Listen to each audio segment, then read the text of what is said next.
Hello everyone. सो ये है मेरा डे 25 ऑफ 365। आज की मॉर्निंग स्टार्ट होती है in Palampur at a village called Punnar. So Pooja is from this place. So morning में उठते ही मैं गई फिर से चूल्हे के पास क्योंकि वहाँ पे था ब्रेकफास्ट बन रहा। आंटी ने आज बहुत टेस्टी बनाए थे परांठे। सो चूल्हे के खाना खाकर तो मैं बहुत बहुत ज़्यादा खुश हो गई हूँ। आज सरप्राइज़ मेरे बूट्स के अंदर इतनी सारी चींटियाँ चली गई थी और मैं बहुत फ्रीक आउट हो गई थी। पूजा भी हो गई थी बट येस, उसने ही सारी हेल्प करके बाहर निकाली। सो ये है पूजा का फेवरेट स्पॉट। तो इसके बाद हम गए थे विलेज का टूर करने पूजा के। सो हमने देखा सबसे पहले उसका एक फ़ेवरेट स्पॉट जो मैंने आपको पहले बता दिया। एंड विलेज की लाइफ जो है it's very simple, so peaceful, slow living है एंड बहुत अच्छा लगता है देखकर। It's actually very refreshing and बहुत काम फ़ील होता है ये सब देखकर। फिर मुझे पूजा ले गई अपने दूसरे घर में जो उसका सेकंड हाउस है।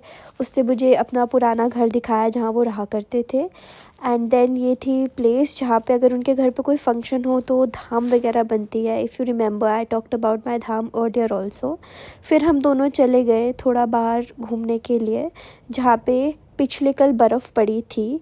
हमें थोड़ी बहुत तो दिखाई दे रही थी बर्फ़ बट बहुत ज़्यादा ठंड थी एंड हमारा इतना मूड नहीं हुआ कि हम इतना ऊपर जाएं, इसलिए हमने दूर से ही थोड़ा बहुत देख लिया। फिर मेरी तबीयत और ख़राब होने लगी so we thought to come down.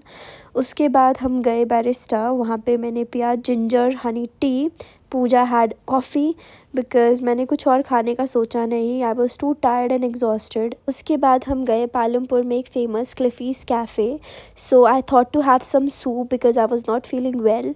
Soup को मैं दूंगी 5 out of 10 because the veggies were too big actually to chew. We had mac and cheese, उसको मैं दूंगी 7 out of 10। We had this dosa, इसको मैं दूंगी 8 out of 10। सो येस, यहाँ पे हमने थोड़ा बहुत अपने पिक्चर्स क्लिक करवाए, थोड़ी देर धूप पे बैठी and then I called my parents to please take me back because मेरे लिए थोड़ा अनबेरेबल हो रहा था कोल्ड। सो पूरे रास्ते I was a bit sad. Why? Because I could not meet her properly. मेरी हेल्थ कंडीशन की वजह से हम थोड़ा प्रॉपरली घूम नहीं पाए but it's okay, I will come and see her next time even. So yes, I was admiring the views outside but could not go out because was not in a mood. So yes, that was all about my day. इसके बाद I had my dinner, so could not record. Stay happy everyone, keep smiling.